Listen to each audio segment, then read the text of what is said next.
Je lis du livre de Matthieu chapitre 24 au verset 43, ce qui suit. Sachez-le bien, si le maître de la maison savait à quelle veille de la nuit le voleur doit venir, il veillerait et ne laisserait pas percer sa maison. Prions. Notre Seigneur et notre Dieu,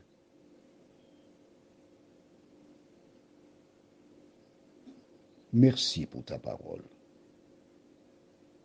Merci pour la deuxième partie de Matthieu 24, où tu mets l'emphase sur la préparation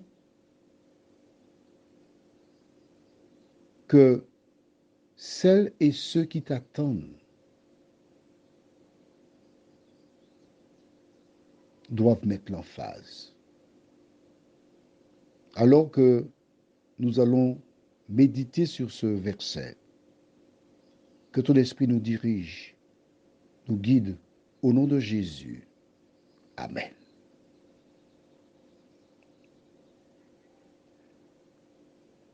Sachez-le bien. On pourrait remplacer ça par retiens ce que je te dis. Porte attention à mon conseil. Ouvre grand les oreilles pour m'écouter. N'oublie pas ce que je te dis là maintenant.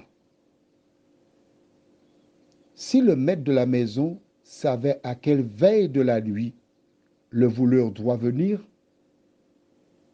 il verrait de la nuit et ne laisserait pas percer sa maison.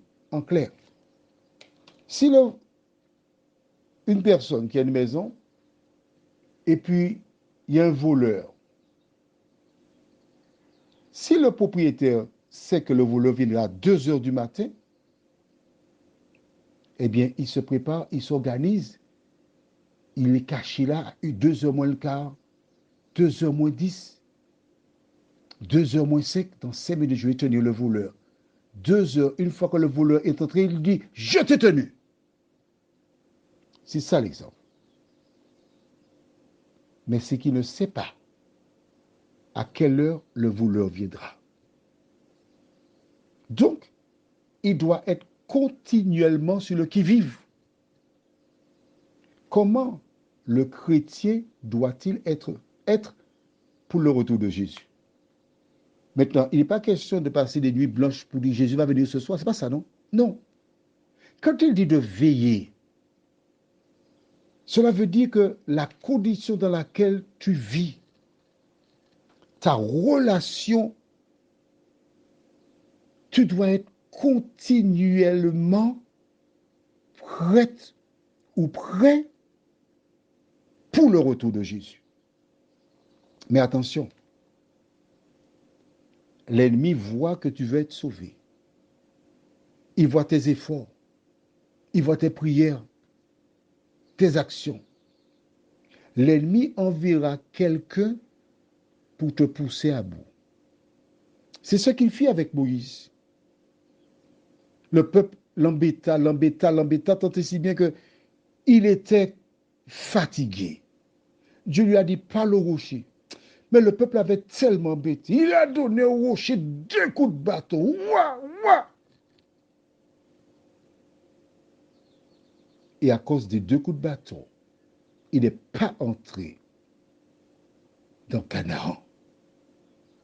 Alors que nous approchons du retour de Jésus, l'ennemi placera des gens comme le peuple pour nous empêcher d'entrer dans ce royaume. Prions. Notre Seigneur et notre Dieu, Moïse est un exemple pour tes enfants, pour qu'ils sachent comment se conduire, car avant le retour de Jésus, l'ennemi fera tout pour nous empêcher d'être prêts. Il mettra la division entre nous et nos enfants, la division entre les parents, la division entre les voisins. Il est l'auteur de la division et de la discorde, Seigneur. Mais permets que nous puissions nous rappeler chaque fois qu'une histoire arrive que nous avons un ciel à gagner. que Jésus a préparé déjà la maison pour nous. Merci Seigneur pour cette grâce, nous t'en prions. Au nom de Jésus et pour ta gloire éternelle. Amen. Retiens ta couronne. Ne laisse personne te priver de la vie éternelle.